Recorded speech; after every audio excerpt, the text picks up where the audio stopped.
Welcome to the Ultimate Wedding Planner Suite and congratulations on your engagement. This is a video tutorial walking through every single tab of this digital planner and talking you through the functionality of it, how to best use it, some helpful tips, and so forth as you get started. So this first tab here is the Start Here tab, and it ultimately describes what every single tab does in terms of the data that you might need to fill out, the use of that tab, any background formulas you might want to be aware of, and tips and tricks as well.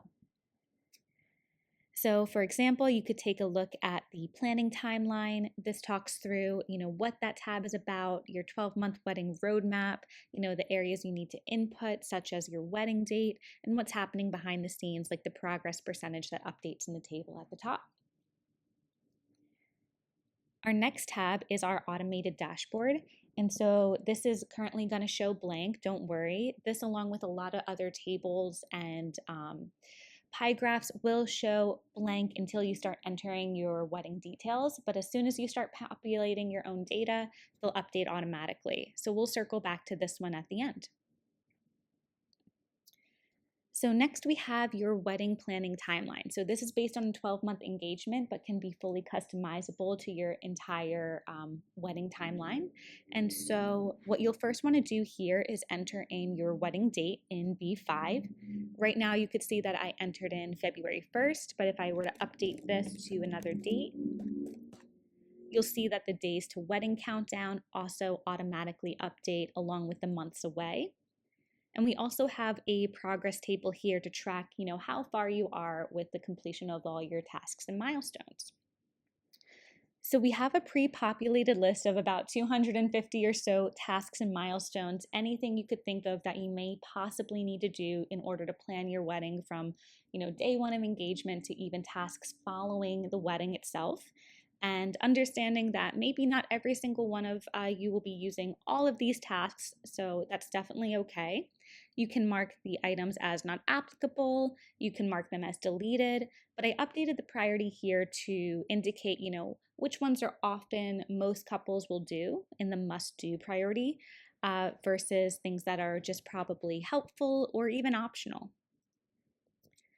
I also updated the category, so if you want to do any filtering based on the category itself, hey, I just want to focus on invitations and see what I have to do there, it's really simple for you to do so.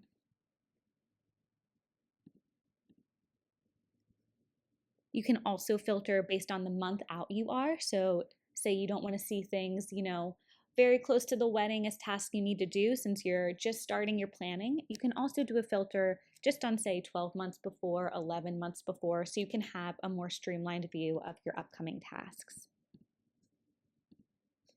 So I'll show you that here. So say I'll select just 12 months before, I'll see everything I want to do, in this month time period.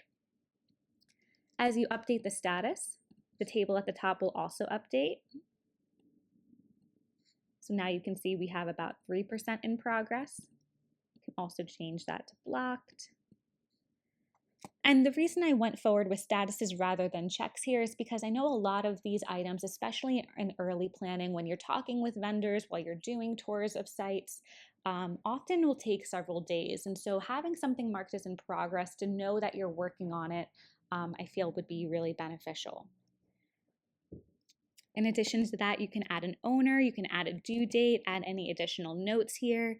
The due dates will also populate back into your automated dashboard. So anything due within the next 30 days will show up there. So let's do a couple of items just to show that they'll show up there at the end of this tutorial. And we'll do a couple as well to show you that these that are more far out from your timeline or from the next 30 days won't show up. In addition, if you want to customize the number of months out, you can definitely do so. All you'll need to do is click this drop down, click the pencil icon, and then change this. So if you want a 13-month timeline, you can add in your own 13 months before, you can add in 14 months before, and so forth, and then update, when you want to do each task based off of that.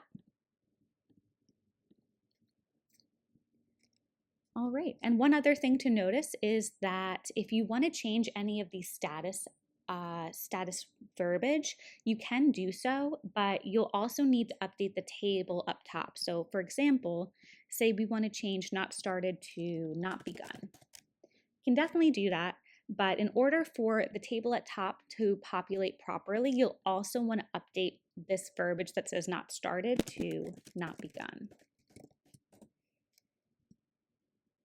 And the reason that that looks a little odd right now is because you'll need to bring down that formula or just update all the fields with that new status so that they don't error out because they're recognizing an old status.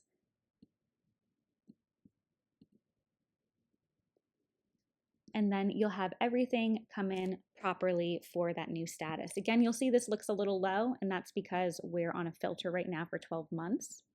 I'm going to bring back our filter for all items and then change not started to our new status of not begun. Pull this down for all of those old statuses so that it automatically updates the table up top.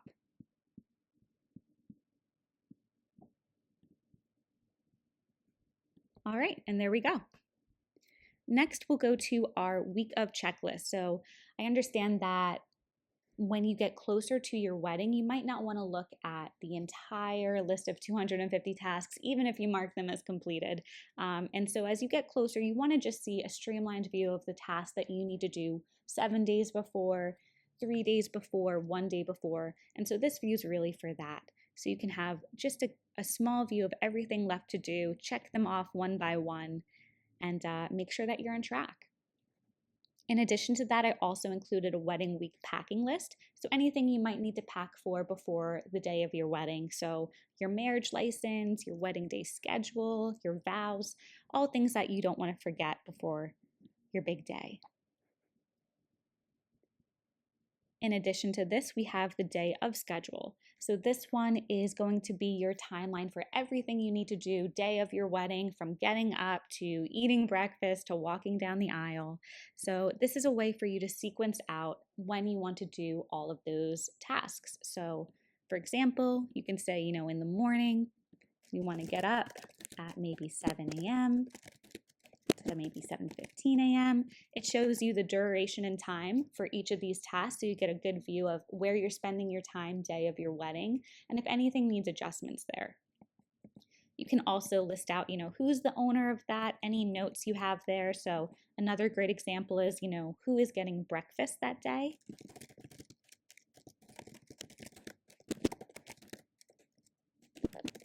And that, you can assign an owner to.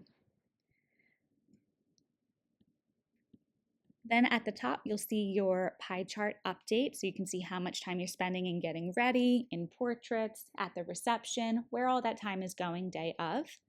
In addition, we've included a table up top for you to track your arrival and departures of all your vendors. So this is really helpful just to have a quick view of when everyone's coming, when everyone's leaving. So if you have a wedding coordinator, or if you have a family member helping usher in or out these folks on the day, this is going to be helpful to give to them just so they know, when's this person coming and when can we expect them to arrive and depart. So for example, you could say, your wedding planner's coming at 7:30 a.m. They're leaving at 11. Maybe hair and makeup's coming at 7. They're leaving perhaps at 2. And it's just a great tool to see that in a clean table. We also have the day of calendar. So although having everything in a nice list like the last tab is really helpful, it's also somewhat beneficial to see what everyone is doing and when, because a lot of these items are going to happen concurrently with one another. So it could be useful to see, yes, when are your vendors coming and how does that align with, where other people in the wedding party may be. So for example, maybe you'll have your photographer arrive here, and then you might want them to do detail shots here, take the first look photo here, and also, align that with your own schedule, a first look and the groom's. You might want to say, okay, the bride's going to get, her makeup done here, and the bridesmaids before her here. So it's a great way to, again, to see what everyone is doing, when they're doing it, and a great tool to share out to your wedding party as well, so they can keep track of where they need to be and when. If you want to change these colors, you definitely can do so. All you'll need to do is highlight on the color that you want to update, click Format, Conditional Formatting, and change the fill color. That will update everywhere else in that column. So if I want to add something new, you'll see that new color reflect. Next, we have the wedding budget tracker. We have two versions of this, the automated version and the manual version. So the automated version has some formulas that require you to not change some of the expense detail naming convention. And if that's something you want more customized, you can definitely just ignore this tab and use the wedding budget manual tab. But the really great thing about this tab is that it allows you to enter in all of the tip percentages, your state tax, your credit card processing fees in advance, and it will automatically calculate what the needed expense should be based off of the tipping percentage and or state tax percentage you provide. So for example, you can outline, how much you want to tip your caterers via a percentage. These ones you can outline how much you want to tip them via a lump sum, and what your state tax is. So assuming, say, your state tax is 6%, that will automatically feed into this table above and calculate based off of your ceremony and reception venue. So for example, let's say your ceremony venue is $1,000, your reception is also $1,000. You could see here that venue taxes automatically update, pulling in that 6% state tax and applying that to both of these two items here to get you $120. Similarly, venues typically also have a credit card processing fee, and so that's also applied here. Credit card processing fees are typically about 3%, so based off of $2,000, 3% is 60, brings that right on in, so you don't have to do any calculation. It's done for you. But again, the call out is meaning that you can't update the ceremony venue, reception venue, anything that has a note here. These are the titles that need to stay the same. Now, if you want to change this, again, manual tab is there for you. You'll just have to do the manual calculation of each of the tips, of the service charges, etc. So for example here, say you want to put $1,000 for ceremony, $1,000 for reception, you'll have to do this venue tax yourself. So this won't automatically populate for you. What you'll need to do is take the sum of your ceremony and reception venue and times it by your state tax to get that total percentage come through. Either is completely fine, but just know that, the manual one, you'll do those calculations yourself, whereas the automated one, you just enter in what you'd like down here, it'll populate above. The other great thing about this budget tracker is that I've outlined all the different costs that you might possibly incur during your wedding. So everything is captured day one. You don't, run into something halfway through your planning and say, oh, I totally forgot about that expense. We've outlined it here for you. So, that's going to include all of those hidden taxes, credit card processing fees. It's going to include anything small that you might not think to do, like the hotel room block. So if you're blocking out a number of hotel rooms, oftentimes there is a fee if you don't get those rooms booked up, and you have to pay a percentage of the rooms that don't get booked up. So that's a fee that you might want to consider. And another expense could be the hotel for yourself. Another expense that you might want to consider is the stamps needed for your invitations. It might be the catering fee. Sometimes venues require an outside catering fee. So a lot of different things are built in here, so you can think ahead on them. Do they apply to me? Do I need to consider this in my original budget? And will really help you stay on track. Now, as you get started here, the first thing you'll want to do is add into your total budget. So that's going to be B5 here. So whatever your budget is, add in that number here. And that's going to drive out, how much you're spending and how much you have left. Now that we have our budget set to $25,000, we can start entering in some of our projected budgets. So what we think we're going to spend on each of these items, and I'll show you how our budget per category chart updates based off of that. So let's say our ceremony venue might be a little bit more. Maybe we expect it to be 5,000. Let's add some other items. Photo, maybe we'll put in 2,000 here. Video. And their tips should come through from down here. You'll notice I put $0 as the tip. So let's add in tips for all these folks. Coming back up here, the tips feed right on through.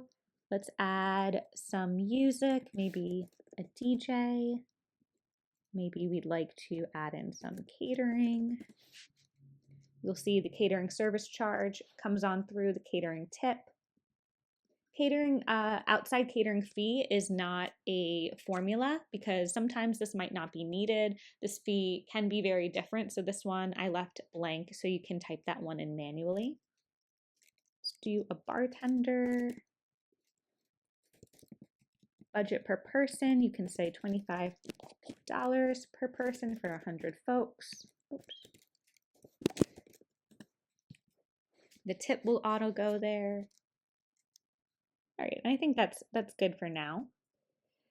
So at the top, you can see budget by category. You can see that food and drink is a big portion of it. I think we put like $10,000 there. Venue, the next biggest chunk, followed by photography. So this can help you really determine where you're spending your money, if you want to pull back in some categories, if you want to spend more in some categories. And another really great thing we have at the bottom here is this table that shows you typically how much a couple spends per category. So if that's something you're interested in aligning on, you can definitely do that here. You can see what your projected sum is that you want to spend on each category and what percent that is of your total projected budget. So for example here, the average couple spends 23% on venue. Here we have also a projected percent of about 22%.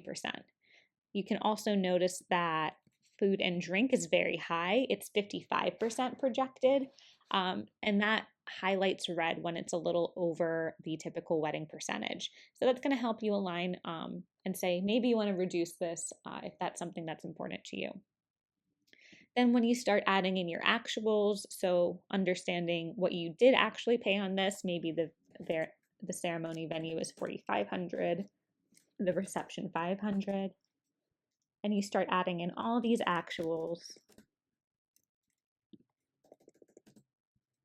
Then you'll have this table update with how much you actually spent so far, what percentage of that is going into each category. So you could see, hey, actually we spent 35% of the venue, of the total budget or our actual budget on the venue. Maybe that's a little high. Maybe we want to start thinking if we're getting too close to a particular percentage point as we're building out these actuals, if we want to draw back something or even build something out further.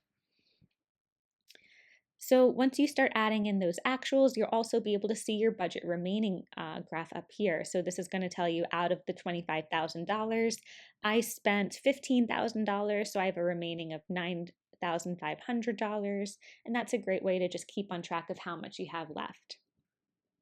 I also added a deposit cost column here. This doesn't flow into any of your charts. It's really for tracking purposes to say, hey, there was a deposit, we paid this much of it, and tracking if you paid it in full, if you haven't paid it, or if you just paid the deposit portion. You can also track who paid that sum. And that pretty much sums up the wedding budget tracker. Again, the wedding budget tracker that's more manual, the only formulas here are the ones that populate the graphs up top. So those are still in place. You'll see if we add, the actual cost,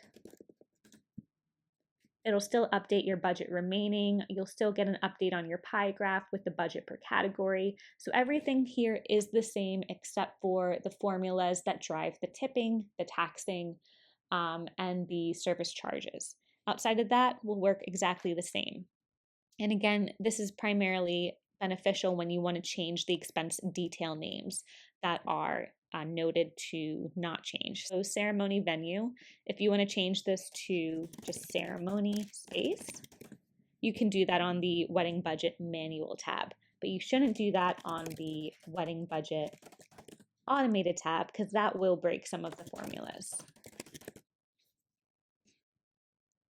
As a good rule of thumb, it's always good to create a copy before you get started. So if you want to create a copy and just have it as your backup, that's always a great thing to do.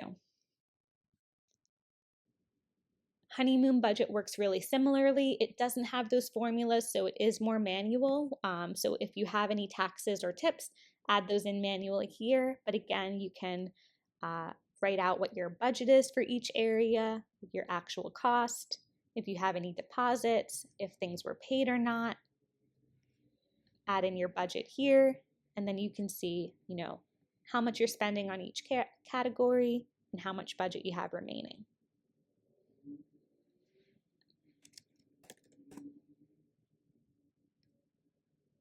Again, similarly, I have this, how much typical couples spend on each category for their honeymoon. You can see if that's something that you want to align on, or again, not as important to you. Venue comparison is a weighted tool so you can see what venues stack up best for your priorities. So down here is a table where you can list out all your venues that you're considering. You can list out what the venue name is, the style, add a link, add the address, what date it's available, what the base cost is, if there are additional costs, how much guests they can hold, what time they may need to end by. If they have any of these items here, you can check them off, adding some pros and cons along with some contact details. Once you update these names, you'll see them populate up here.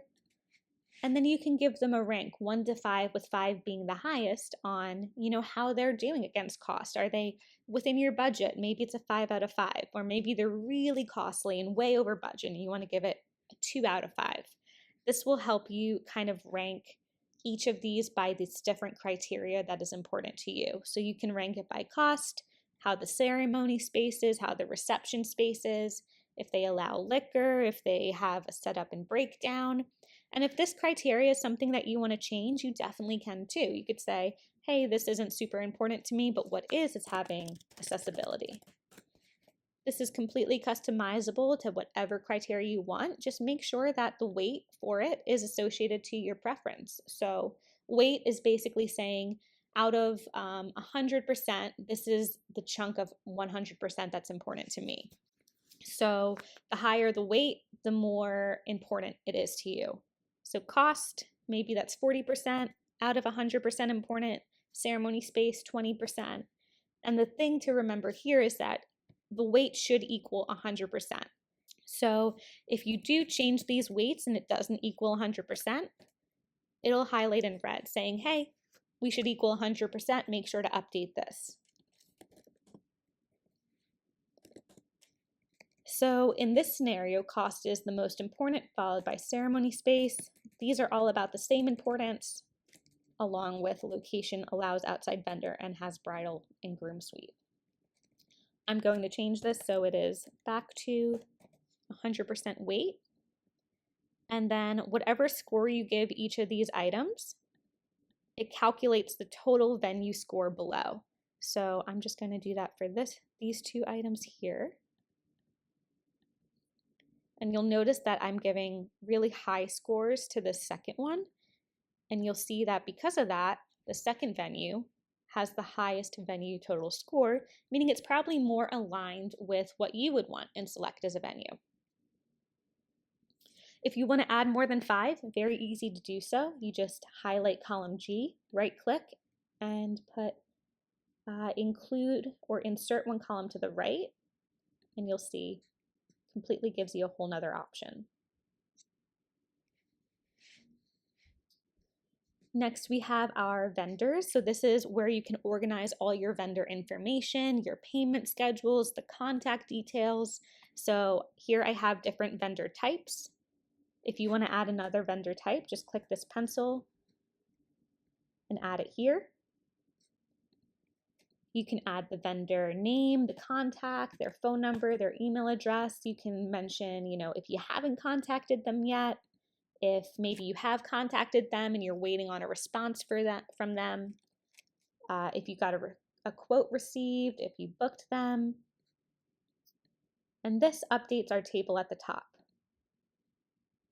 If you want to change the status, you definitely can, but you must do it in two places. So whenever you see a table at the top that shows you a count based off of a dropdown, you need to update two places. It's very simple. You'll update the name itself. So you can say, instead of not contacted, say did not reach out. And then you just need to update where it says that old status. And you can see then it updates perfectly. So just making sure that your new status matches the name in the table, then the formulas will work perfectly and pull in the right data. Similarly, we have payment status, so you can write down, what you were quoted, what your deposit was, when the payment's due,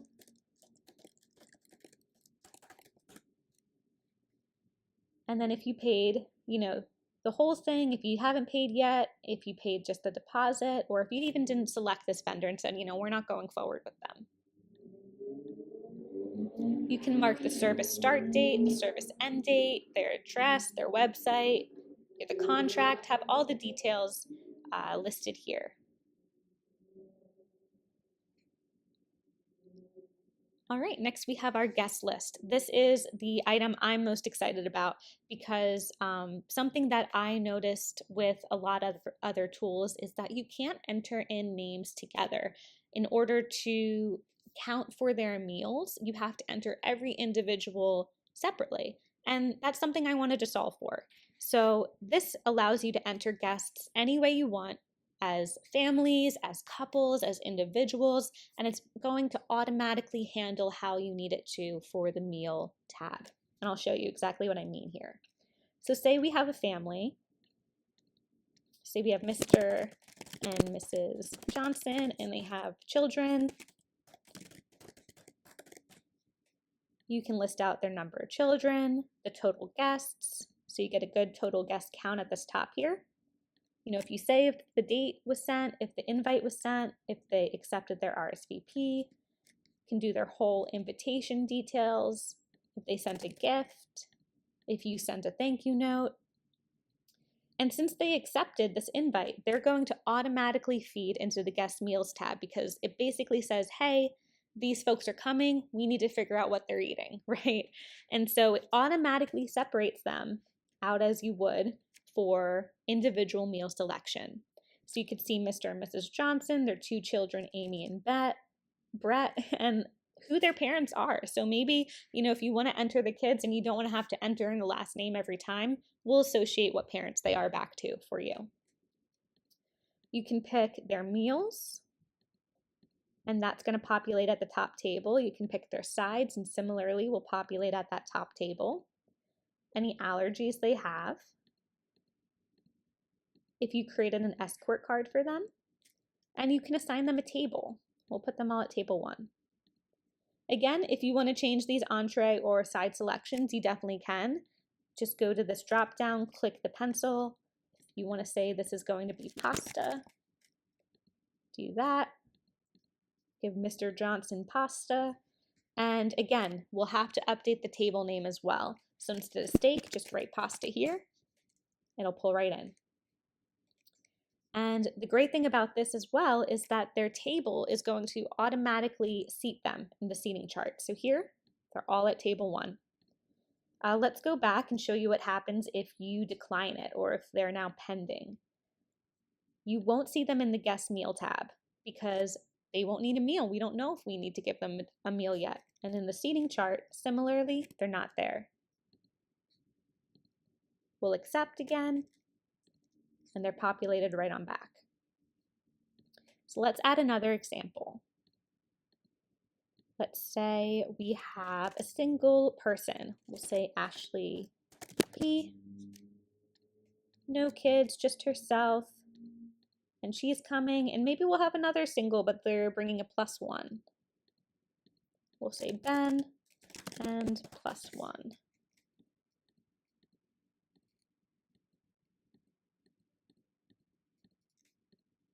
And here we go. We have Ashley, Ben, +1. Let's do one more example. Let's say we'll do Jason and Chris Jones. What's great about this, it will inherit the last name. Let me go accept.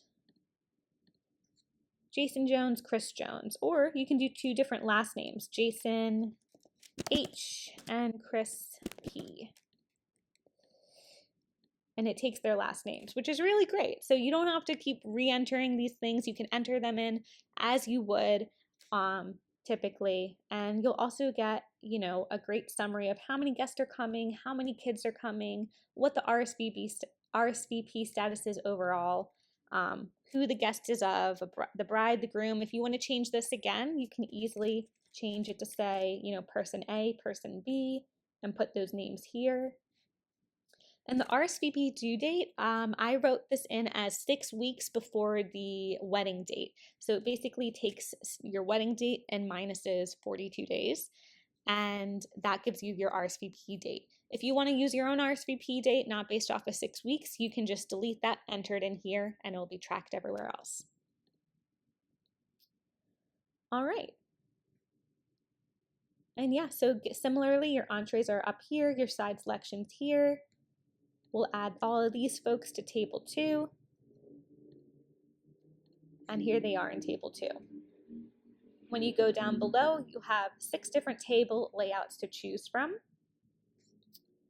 So 8 seats, 10 seats, 12 seats. You can drag it right below your table and assign each person a seat. So maybe you don't want Mr. Johnson at seat 1, totally okay. You can give him seat 10, whatever it may be. Now I understand there's only 6 of these here, so I am going to walk you through how to make copies in case you need more tables. So what you'll do is take whatever table you want to make a copy of. Let's say it's this one. You'll double click it, drag your cursor to copy or, handle everything, and then do either Command C or a right click copy. Now you're going to exit out. You're not going to paste anything yet. You're going to save and close. And then you're going to go to Insert Drawing. And now you're going to do a Command V or a paste. And then save and close. And now there you have it, your copy. And you can drag that anywhere you'd like. You can do that for any of these tables. If you want to make your own table, very easy. You can just do the drawing, move these seats around. You can add more, add less. But these 6 should get you in a pretty good spot. All right, next we have our wedding party and family. So this is your tab to write down your entire wedding party, all of their details, your family details, because this might be helpful when you need to see, who's getting their hair and makeup done. Are they getting hair and makeup? One of the two? Neither? Are they coming to the rehearsal dinner? Did they purchase their attire? It's a great way to track everything here. And in addition to that, it's also a great way to track out the processional. If you have, a bridal party where they're walking down the aisle together, who's going to be paired up with who and what's that going to look like? That can all be tracked here as well. So let's do a couple examples. I'm going to first just put the bride and groom in because it might be helpful just to see. And then we could say, maid of honor and best man.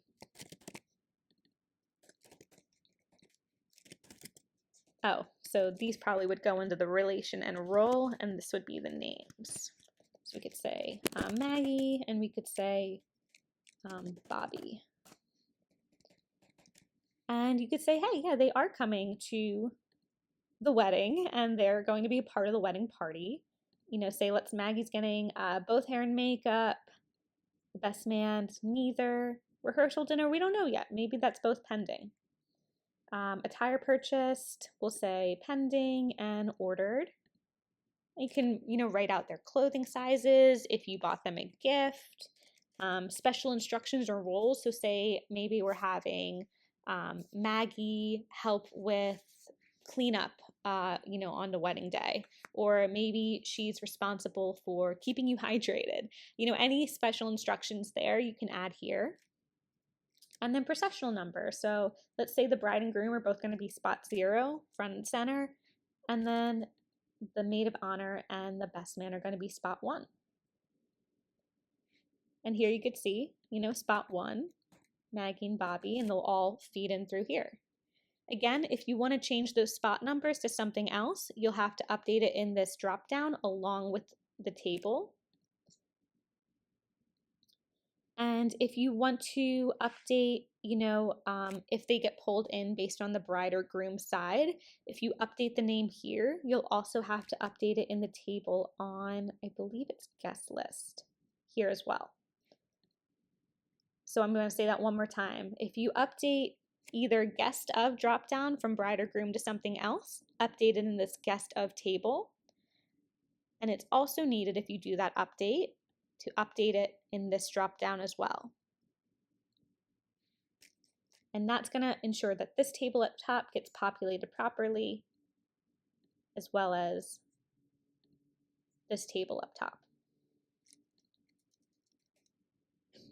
This is the photography shot list, and on this tab you can list out all the photos you'd like to have taken on the day of your wedding. You can rank them by priority, categorize them by what type of photo they are, and you'll get a summary view of, how much time is spent on each category at the top, how many minutes on each category at the top. So I'll add in some examples here. So we could have detailed shots, we could have, wedding portraits, we could have, the first look, and we can categorize them all here. You can update, the list to be whatever is most accurate for you.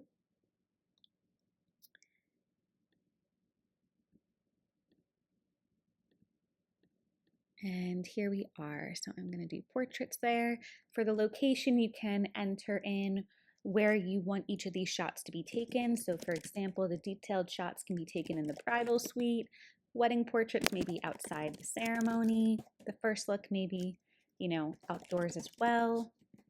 You can write when you anticipate the photos to be taken at, so maybe 8 a.m., maybe this one's at 1 p.m., maybe this one's at 12:30 p.m., and how long each will take.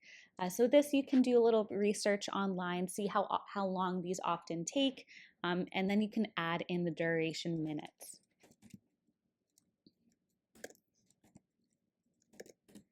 And so what this will tell you here at the top is, how much time you're spending in each different type of category.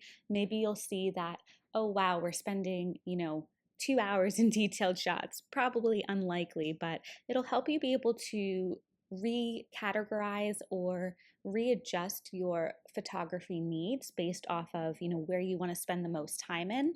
And also, you could where the priority is. So for example, if you list out all of your photography needs and you see that you're spending maybe, 5 hours on priority 3 items, maybe that's something you want to pare back. Here you can see it gives you the full sum of how many hours you spend on each priority. This is almost a full hour in minutes here, so you could see that priority 1 is almost a full hour here.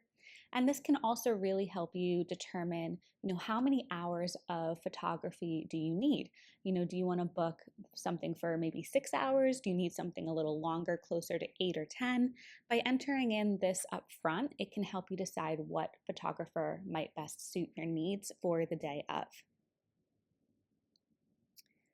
Next, we'll go to music and DJ. So similarly, this will help you plan out exactly how many songs you need throughout the day, not just for your reception, but also for any other event that might require music, like the ceremony interlude, the processional, the cocktail hour, your first dances, the dinner, how many songs are typically needed during these times, so that when you enter in your list for the songs you want to be played, you can make sure that you're having enough to fill the full day. Here I have a table up front on, typical event times for each of these different moments. So ceremony interlude, I have about 15 minutes. Typically you want to play full songs during these, so you need about 5 songs, assuming a 3-minute length of a song. If your ceremony interlude is longer, say it's 30 minutes, you'll see you'll need closer to 10 songs. So you can just update the duration here in minutes for each of these items, and that will tell you how many songs you may need. You'll see that some of these only need partially played songs. So for example, like the entrances of the wedding party, typically you don't play a full song all the way through, but probably just a portion of that song. So that's why I have partial here. Another example of that is the reception. Often this has a lot of mashup songs, not listening to the full song through. So assuming that, having 90 partial songs, probably on average about 2 minutes per song. For the reception, if you want to update the duration here, again, it's in minutes. So this one's based off a 3-hour reception. 3 times 60 minutes is 180 minutes. And then as a total, you can see how many minutes worth of songs do you need throughout the day, and on average, how many songs do you need throughout the day. And that's going to be really helpful when adding in the songs down here and planning out, when and how long to play each song. This goes through, your must play songs. You can have your do not play songs, when you want to play these songs in the reception and the processional, the energy level, the genre,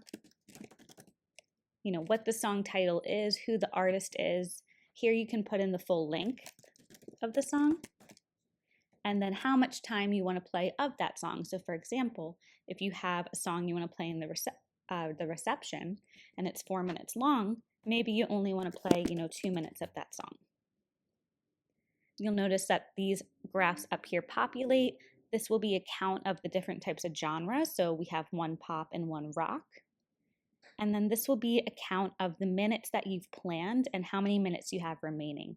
So here you'll see you have a total of 363 minutes you need to plan for the day. And of that, we have only 2 minutes planned. So we have 361 minutes remaining that need to be planned. For updating the minutes, you should update it by this format. So if it's minute and 30, it should be 1 column 30. If it's just 30 seconds, column 30. So that first number is going to be the minute, and the last 2 numbers are going to be the seconds. And again, these sum up to show you how many minutes you have planned versus how many you have remaining to plan. I will note that we do have do not play as a priority. If you do add this to your list and you share it to your DJ, just don't enter in the genre and don't enter in the playtime minutes so they don't pull into your totals here in the genre and playtime minutes graphs up top. All right, and that wraps us for the music and DJ set list. And lastly, we have your registry tab.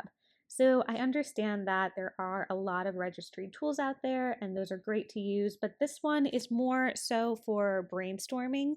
It's a really great place to start to say, how many guests may I have at my wedding? And perhaps what's the average value or gift value they might give?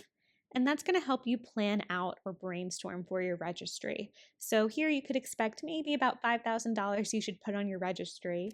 And you can start putting, brainstorming items, priority 1, priority 2, and really narrow down what is most important for you before finalizing a registry.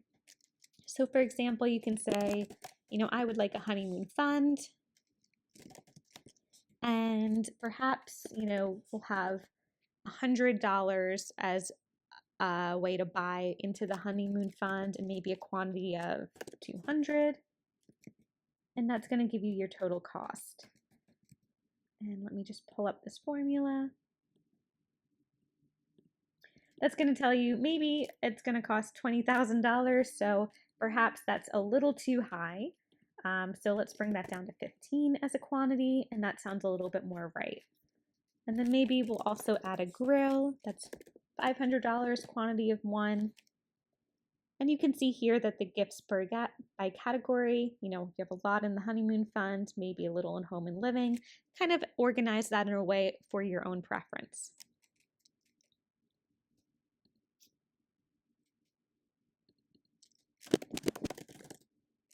And again, you'll want to make sure that these table names match the category name.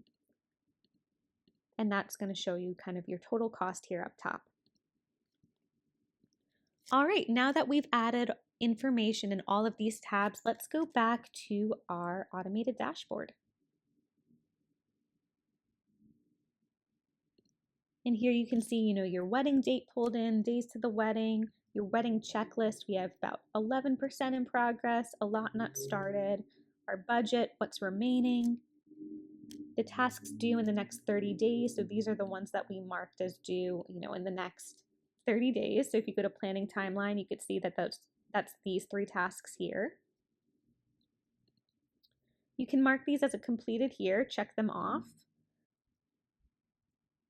We also have our vendors and payment status. So this is any vendors that you've added and what their payment status is. So it pulls in everything, and you'll see that it pulled in this one here.